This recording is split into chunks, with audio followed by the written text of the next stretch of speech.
Hello, brothers and sisters. This is Lisa, and I'm here to share a couple of devotionals with all of you. The first one is titled Why Shepherds, and these were posted December 8th of 2019.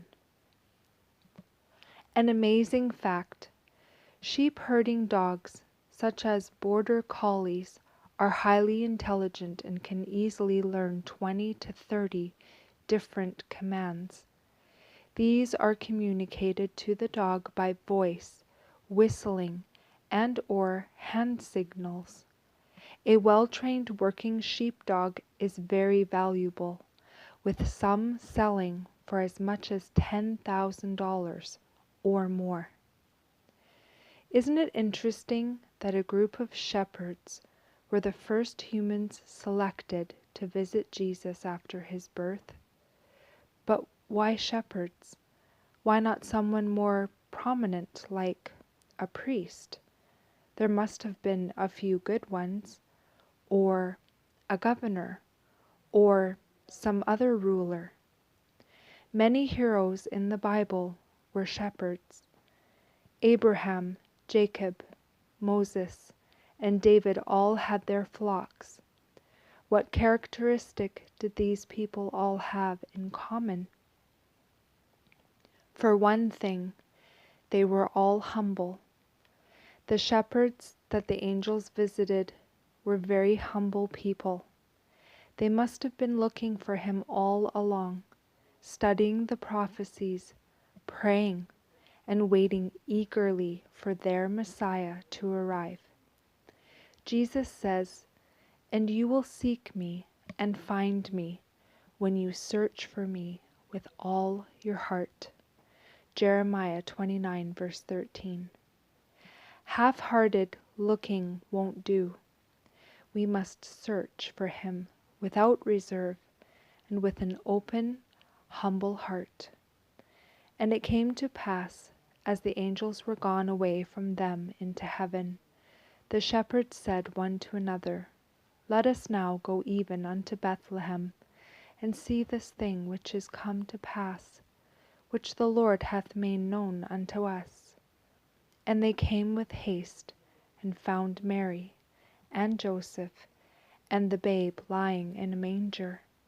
And when they had seen it, they made known abroad this saying, which was told them concerning this child.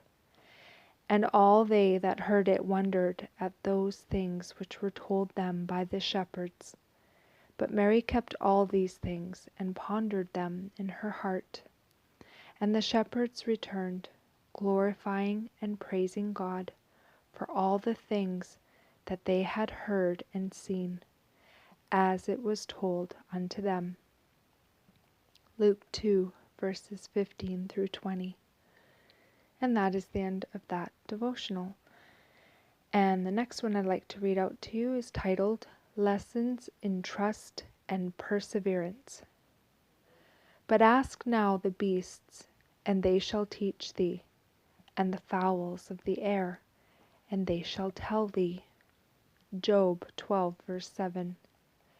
When raising children, we are not merely to tell them about God's creatures.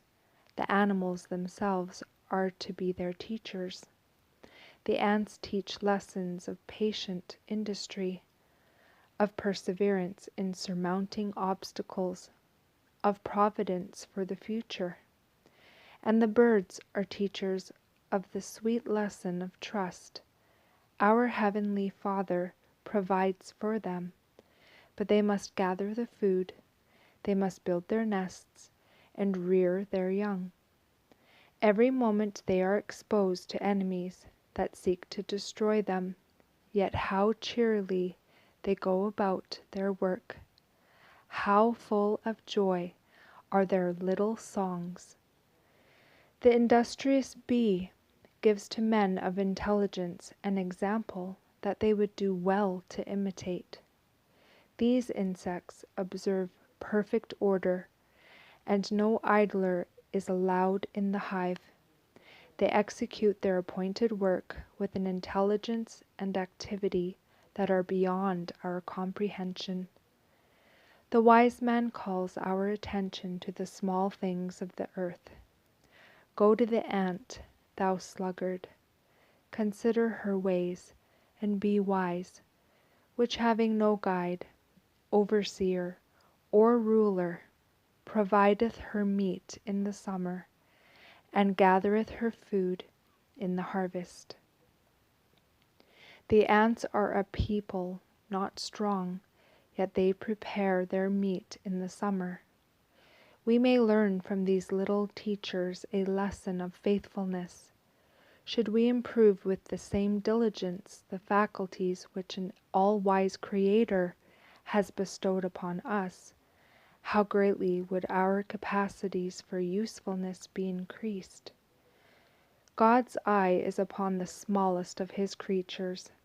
Does He not, then, regard man formed in His image, and require of him corresponding returns for all the advantages He has given him? Ask now the beasts, and they shall teach thee, and the fowls of the air, and they shall tell thee, and the fishes of the sea shall declare unto thee. Go to the ant, consider her ways, behold the birds, consider the ravens. Job 12, verses 7 and 8, Proverbs 6, verse 6, Matthew 6, verse 26, and Luke 12, verse 24. How beautiful the psalmist's description of God's care for the creatures of the woods. The high hills are a refuge for the wild goats, and the rock for the conies. Psalm 104, verse 18. He sends the springs to run among the hills, where the birds have their habitation and sing among the branches. Psalm 104, verse 12. All the creatures of the woods and hills are a part of His great household. He opens His hand and satisfies the desire of every living thing. Psalm 145, verse 16. And that is the end of those devotionals.